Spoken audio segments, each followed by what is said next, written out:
پھر ان کو جگا اٹھایا تاکہ معلوم کریں کہ جتنی مدت وہ غار میں رہے دونوں جماعتوں میں سے اس کی مقدار کس کو خوب یاد ہے۔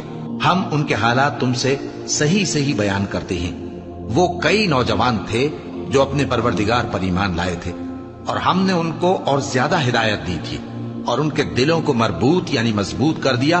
جب وہ اٹھ کھڑے ہوئے تو کہنے لگے کہ ہمارا پروردگار آسمانوں اور زمین کا مالک ہے، ہم اس کے سوا کسی کو معبود سمجھ کر نہ پکاریں گے۔ اگر ایسا کیا تو اس وقت ہم نے بے عقلی کی بات کی۔ ان ہماری قوم کے لوگوں نے اس کے سوا اور معبود بنا رکھے ہیں، بھلا یہ ان کے معبود ہونے پر کوئی کھلی دلیل کیوں نہیں لاتے؟ تو اس سے زیادہ کون ظالم ہے جو اللہ پر جھوٹ باندھے؟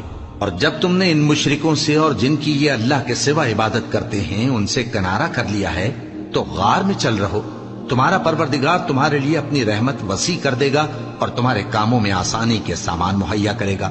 اور جب سورج نکلے تو تم دیکھو کہ دھوپ ان کے غار سے داہنی طرف سمٹ جائے، اور جب غروب ہو تو ان سے بائیں طرف کترا جائے، اور وہ اس غار کے کشادہ حصے میں تھے۔